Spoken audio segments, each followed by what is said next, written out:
आयोग का जन्म हुआ, उस समय की जो स्थितियां थी, उस समय की जो आवश्यकताएं थी, उसके आधार पर उसकी रचना की गई। और पिछले इन वर्षों में योजना आयोग ने अपने तरीके से राष्ट्र के विकास में उचित योगदान किया है। मैं इसका आदर करता हूं, गौरव करता हूं, सम्मान करता हूं, सत्कार करता हूं। लेकिन अब देश की अंदरूनी स्थिति भी बदली हुई है, वैश्विक परिवेश भी बदला हुआ है, आर्थिक गतिविधि का केंद्र सरकारें नहीं रही हैं, उसका दायरा बहुत फैल चुका है। राज्य सरकारें विकास के केंद्र में आ रही है और मैं इसको अच्छी निशानी मानता हूं। भारत को आगे ले जाना है तो राज्यों को आगे ले जाकर के ही होने वाला है। भारत के फेडरल स्ट्रक्चर की अहमियत पिछले 60 साल में जितनी थी, उससे ज्यादा आज के युग में है। हमारे संघीय ढांचे को मजबूत बनाना, हमारे संघीय ढांचे को चेतनवंत बनाना, हमारे संघीय ढांचे को विकास की धरोहर के रूप में काम लेना, मुख्यमंत्री और प्रधानमंत्री की एक टीम फॉर्मेशन हो, केंद्र और राज्य की एक टीम हो, ये टीम बनकर के आगे चले तो इस काम को अब प्लानिंग कमीशन के नए रंग रूप से सोचना पड़ेगा। और इसलिए लाल किले की प्राचीर से एक बहुत बड़ी चली आ रही पुरानी व्यवस्था में उसका कायाकल्प भी करने की जरूरत है, उसमें बहुत बदलाव करने की आवश्यकता है। और कभी कभी पुराने घर के रिपेयरिंग में खर्चा ज्यादा होता है, लेकिन संतोष नहीं होता है, फिर मन करता है अच्छा है कि नया ही घर बनाते हैं। और इसलिए बहुत ही कम समय के भीतर योजना आयोग के स्थान पर एक क्रिएटिव थिंकिंग के साथ राष्ट्र को आगे ले जाने की दिशा, पब्लिक प्राइवेट पार्टनरशिप की दिशा, संसाधनों का ऑप्टिमम यूटिलाइजेशन, प्राकृतिक संसाधनों का ऑप्टिमम यूटिलाइजेशन, देश की युवा शक्ति के सामर्थ्य का उपयोग, राज्य सरकारों की आगे बढ़ने की इच्छाओं को बल देना, राज्य सरकारों को ताकतवर बनाना, संघीय ढांचे को ताकतवर बनाना, ऐसा नए रूप रंग के साथ, नया शरीर, नई आत्मा के साथ, नई सोच के साथ, नई दिशा के साथ, नए विश्वास के साथ एक नए इंस्टीट्यूशन को हम निर्माण करेंगे। और बहुत ही जल्द योजना आयोग की जगह पर ये नई इंस्टीट्यूट काम करे, उस दिशा में हम आगे बढ़ने वाले हैं। विश्व के सामने भारत की विशालता, भारत की विविधता, इसके गुणगान होते रहते हैं। लेकिन जैसे भारत की अनेक विशेषताएं हैं, भारत में अनेक विविधताएं हैं, भारत की विशालता है, वैसे ही भारत के जन जन में सरलता भी है और भारत के कोने कोने में एकता भी है। और यही हमारी पूंजी है, यही हमारे राष्ट्र की शक्ति है। हमारे देश की शक्ति को सदियों से संजोया गया है। हर युग में उसे नया निखार देने का प्रयास हुआ है। समय की आवश्यकता के अनुसार, भविष्य के सपनों को साकार करने की आवश्यकता के अनुसार उन्हें ढाला गया है, उन्हें पनपाया गया है और उससे चिर पुरातन परंपराओं के बीच नित्य नूतन संकल्पों के साथ यह देश आज यहां पहुंचा है। और राजचंद्र जी कह रहे थे, जिस समय हिंसा का अस्तित्व रहा है, उसी समय से अहिंसा का भी सिद्धांत है। दोनों में अहम यह है कि हम किसे महत्व देते हैं या फिर इनमें किसका उपयोग मानव हित में हो रहा है। भाइयों बहनों, हिंसा अहिंसा की चर्चा हमारे देश में बहुत स्वाभाविक है। मानवता हमारी रगों में है। हम एक महान विराट संस्कृति के लोग हैं। यह देश विविधताओं से भरा हुआ है, रंग रूप से भरा हुआ है। ये भारत मां का गुलदस्ता ऐसा है जिसमें हर प्रकार की खुशबू है, हर प्रकार के रंग है, हर प्रकार के सपने हैं। भाइयों बहनों, विविधता की एकता ये हमारी सबसे बड़ी ताकत है। एकता का मंत्र हमारी जड़ों से जुड़ा हुआ है। भाइयों बहनों, जिस देश की 100 से ज्यादा भाषाएं हो, सैकड़ों बोलियां हो, अनगिनत पहनाव हो, अनगिनत जीवन पद्धतियां हो, उसके बाद भी सदियों से यह देश एक रहा है, उसका मूल कारण हमारी सांस्कृतिक विरासत है। हम सम्मान देना जानते हैं, हम सत्कार करना जानते हैं, हम समावेश करना जानते हैं। इस महान परंपरा को लेकर के हम चले हैं और इसलिए हिंसा और अत्याचार को हमारे देश में कोई स्थान नहीं है।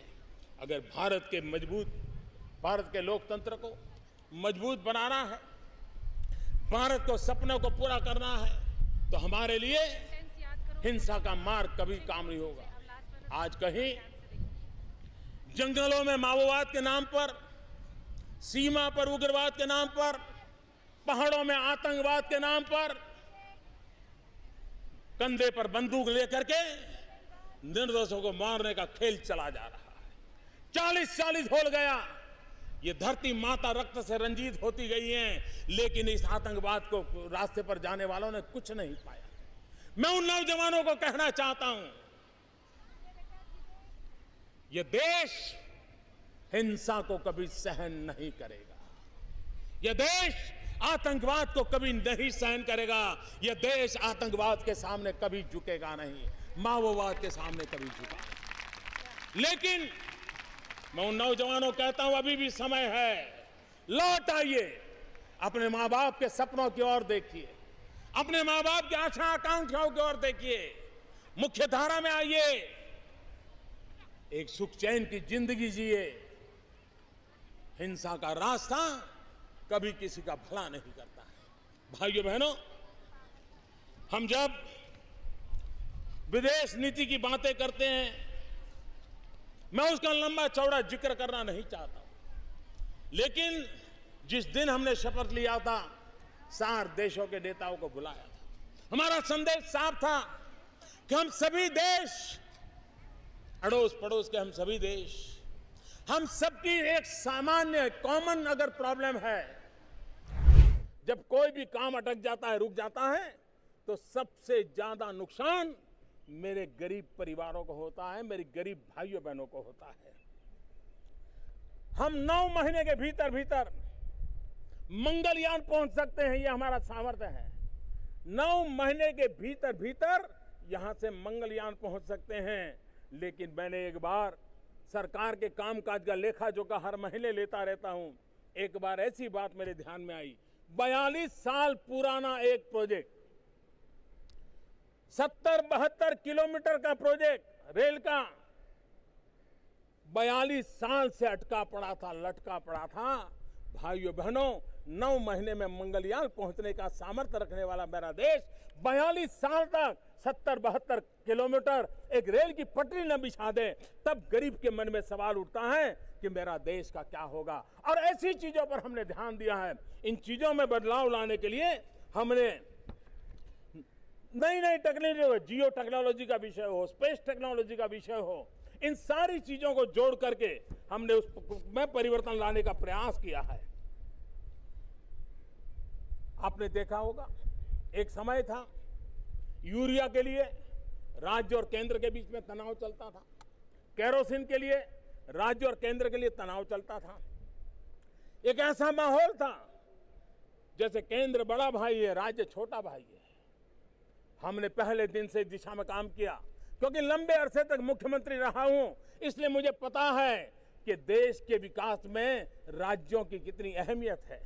मुख्यमंत्रियों, अगर मैं अमेरिका, कनाडा और मैक्सिको इसकी जनसंख्या मिला लूं तो करीब करीब इतने लाभार्थी ये आयुष्मान भारत योजना में है। अगर मैं पूरे यूरोप की जनसंख्या गिन लूं तो करीब करीब उतनी ही जनसंख्या भारत में इस आयुष्मान भारत के लाभार्थी बनने वाले हैं। भाइयों बहनों, गरीब को सशक्त बनाने के लिए हमने अनेक योजनाएं बनाई हैं, लेकिन योजनाएं तो कभी बनती है, लेकिन बिचौलिए, कटकी कंपनी उसमें से मलाई खा लेती है। गरीब को गरीब के हक का मिलता नहीं है।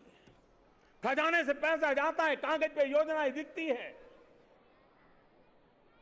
देश लूटता चला जाता है और सरकारें आंखें मूंद करके बैठ नहीं सकती, और मैं तो कतई नहीं बैठ सकता। और इसलिए भाइयों बहनों, हमारे व्यवस्था में जो आई विकृतियां हैं, उस विकृतियों को खत्म करके देश के सामान्य मानवीय के मन में विश्वास पैदा करना बहुत आवश्यक है। और यह दायित्व राज्य हो, केंद्र हो, स्थानीय स्वराज की संस्थाएं हो, हम सब ने मिलकर के निभाना होगा और इसको आगे बढ़ाना होगा। आप जान करके हैरान होंगे, जब से हम इस सफाई अभियान में लगे हैं, लीकेजेस बंद करने में लगे हैं, 6 करोड़ लाभार्थी सरकारी दफ्तर में ऐसे थे, कोई उज्ज्वला योजना का लाभार्थी होता था, गैस कनेक्शन का लाभार्थी, डुप्लीकेट गैस कनेक्शन वाला, कोई राशन कार्ड का लाभार्थी होता था, कोई स्कॉलरशिप का लाभार्थी होता था, कोई पेंशन का लाभार्थी होता था। एक विषय है जिसको मैं आज लाल किले से स्पर्श करना चाहता हूं, और वो विषय है हमारे यहां बेतहाशा जो जनसंख्या विस्फोट हो रहा है। ये जनसंख्या विस्फोट हमारे लिए, हमारी आने वाली पीढ़ी के लिए अनेक नए संकट पैदा करता है। लेकिन ये बात मानना होगा कि हमारे देश में एक जागरूक वर्ग है जो इस बात को भली भांति समझता है। वे अपने घर में शिशु को जन्म देने से पहले भली भांति सोचता है कि मैं कहीं उसके साथ अन्याय तो नहीं कर दूंगा, उसको जो मानवीय आवश्यकताओं की पूर्ति है वो मैं कर पाऊंगा कि नहीं कर पाऊंगा, उसके जो सपने हैं उन सपनों पूरा करने के लिए मैं अपनी भूमिका अदा कर पाऊंगा कि नहीं कर पाऊंगा। इन सारे पैरामीटर से अपने परिवार का लेखा जोखा लेकर के हमारे देश में आज भी स्वयं प्रेरणा से एक छोटा वर्ग परिवार को सीमित करके अपने परिवार का भी भला करता है और देश का भला करने में बहुत बड़ा योगदान देता है। ये सब सम्मान के अधिकारी है, ये आदर के अधिकारी हैं, जिनका उनका जितना सम्मान करें, छोटा परिवार रख के भी वो देशभक्ति को ही प्रकट करते हैं, वो देशभक्ति का अभिव्यक्ति करते हैं। मैं चाहूंगा कि हम सभी समाज के लोग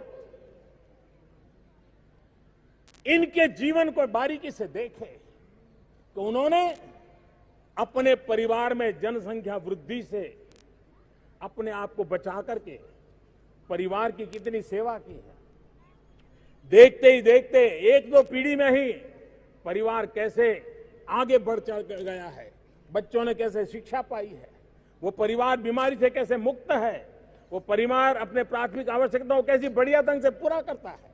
हम भी उनसे सीखें और हमारे घर में किसी भी शिशु को आने से पहले हम सोचें कि जो शिशु मेरे घर में आएगा क्या उसकी आवश्यकताओं की पूर्ति के लिए मैंने अपने आप को तैयार कर लिया है? क्या मैं उसको समाज के भरोसे ही छोड़ दूंगा? मैं उसको उसके नसीब पे छोड़ दूंगा? कोई मां बाप ऐसा नहीं हो सकता है कि जो अपने बच्चों को इस प्रकार की जिंदगी जीने के लिए मजबूर होने वाले फिर भी बच्चों को जन्म देता रहता हो। और इसलिए एक सामाजिक जागरूकता की आवश्यकता है।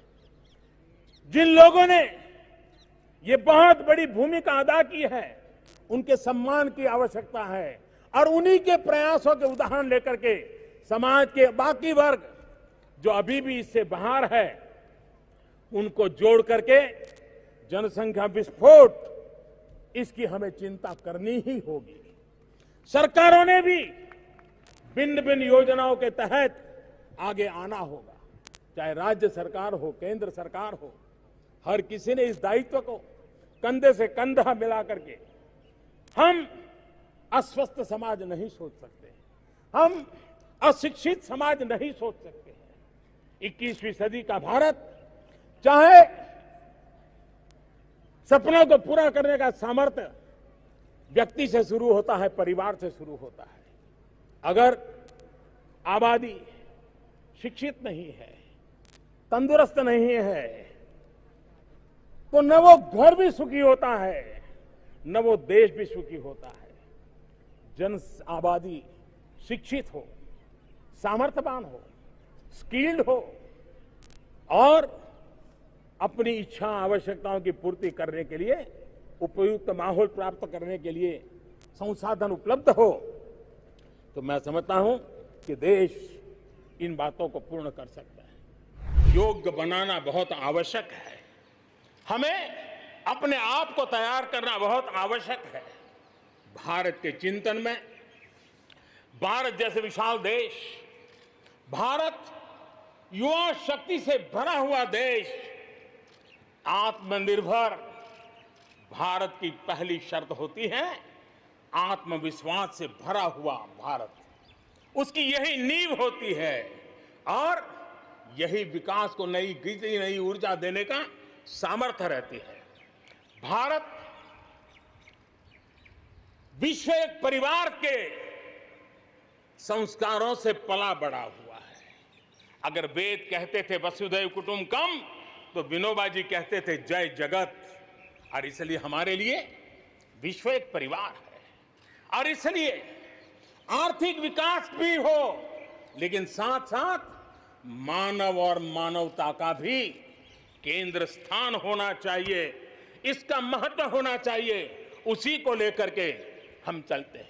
आज दुनिया इंटरकनेक्टेड है, आज दुनिया इंटरडिपेंडेंट है और इसलिए समय की मांग है कि विश्व अर्थव्यवस्था में भारत जैसे विशाल देश का योगदान बढ़ना चाहिए। विश्व कल्याण के लिए भी ये भारत का कर्तव्य है और भारत को अपना योगदान बढ़ाना है तो भारत को स्वयं को सशक्त होना होगा, भारत को आत्मनिर्भर होना होगा। हमें जग कल्याण के लिए भी अपने आप को सामर्थ्यवान बनाना ही पड़ेगा।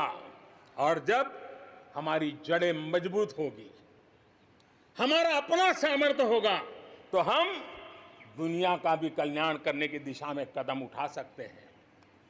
हमारे देश में अथाक प्राकृतिक संपदा है, क्या कुछ नहीं है।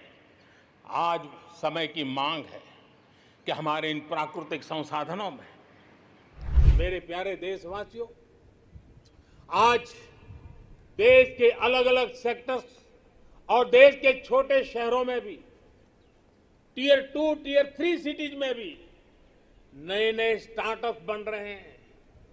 उनकी भारतीय प्रोडक्ट्स को अंतर्राष्ट्रीय बाजार में जाने में बड़ी भूमिका भी है। सरकार अपने इन स्टार्टअप्स के साथ पूरी ताकत के साथ खड़ी है। उन्हें आर्थिक मदद देना हो, टैक्स में छूट देना हो, उनके लिए नियमों को सरल बनाना हो, सब कुछ किया जा रहा है। हमने देखा है कोरोना के इस कठिन काल में ही हजारों नए स्टार्टअप्स उभर करके आए हैं। बड़ी सफलता से वे आगे बढ़ रहे हैं। कल के स्टार्टअप आज के यूनिकॉर्न बन रहे हैं। इनकी मार्केट वैल्यू हजारों करोड़ रुपए तक पहुंच रही है। ये देश में नए प्रकार के वेल्थ क्रिएटर्स हैं। ये अपने यूनिक आइडियाज की शक्ति से अपने पैरों पर खड़े हो रहे हैं, आगे बढ़ रहे हैं और दुनिया को छा जाने का सपना लेकर के चल रहे हैं। इस दशक में भारत के स्टार्टअप इकोसिस्टम, इसको हम पूरी दुनिया में सर्वश्रेष्ठ बनाएं। हमें इस दिशा में काम करना है, हमें रुकना नहीं है। आजादी के जंग में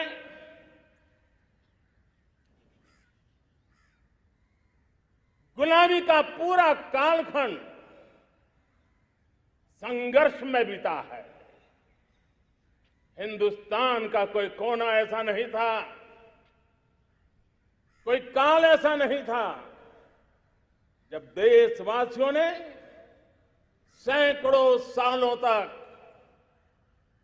गुलामी के खिलाफ जंग न किया हो, जीवन न खपाया हो, यातनाएं न झेली हो, आहुति न दी हो।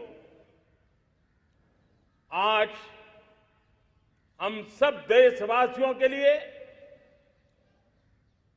ऐसे हर महापुरुष को, हर त्यागी को, हर बलिदानी को नमन करने का अवसर है, उनका ऋण स्वीकार करने का अवसर है और उनका स्मरण करते हुए उनके सपनों को जल्द से जल्द पूरा करने का संकल्प लेने का भी अवसर है।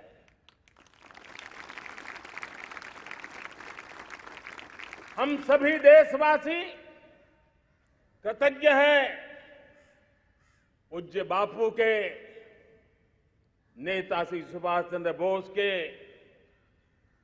बाबा साहब आंबेडकर के, वीर सावरकर के, जिन्होंने कर्तव्य पथ पर जीवन को खपा दिया। कर्तव्य पथ ही उनका जीवन पथ रहा। यह देश कृतज्ञ है मंगल पांडे, तात्या टोपे, भगत सिंह, सुखदेव, राजगुरु, चंद्रशेखर आजाद, अशफाक उल्लाह खान, राम प्रसाद बिस्मिल, अनगिनत ऐसे हमारे क्रांति वीरों ने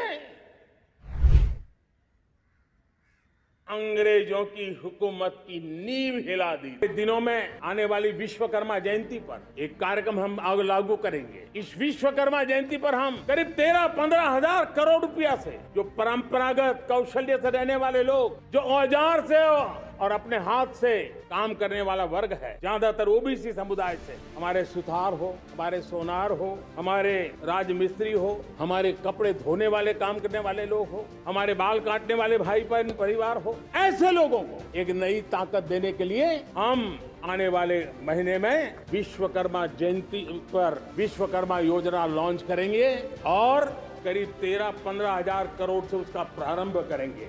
मेरे प्यारे परिवारजनों, जन औषधि केंद्रों ने देश के सीनियर सिटीजन, देश के मध्यम वर्गीय परिवार को एक नई ताकत दी। जिस संयुक्त परिवार में अगर किसी को एक डायबिटीज जैसा हो जाए 2-3 हजार रुपया दवाई का बिल स्वाभाविक हो जाता है। हमने जन औषधि केंद्र से जो दवाई बाजार में 100 रुपए में मिलती है तो 10 रुपया, 15 रुपया, 20 रुपए में दी और आज देश में 1000 जन औषधि केंद्रों से मेरे इन बीमारी में जिनको दवाई की जरूरत थी ऐसे लोगों के करीब 20,000 करोड़ रुपया उनके जेब में बचा है, और ये ज्यादातर मध्यम वर्ग के परिवार के लोग हैं। लेकिन आज उसकी सफलता को देखते हुए मैं देशवासियों को कहना चाहता हूं, जैसे हम एक विश्वकर्मा योजना लेकर के समाज के उस वर्ग को छूने वाले हैं, अब देश में 10,000 जन औषधि केंद्र से हम 25,000 जन औषधि केंद्र का लक्ष्य लेकर के आने वाले दिनों में काम करने वाले हैं। गरीबी कम होती तो देश की मध्यम वर्ग की ताकत बहुत बढ़ती है। और अगर दुनिया में, और मैं आपको विश्वास दिलाता हूं, आने वाले 5 साल में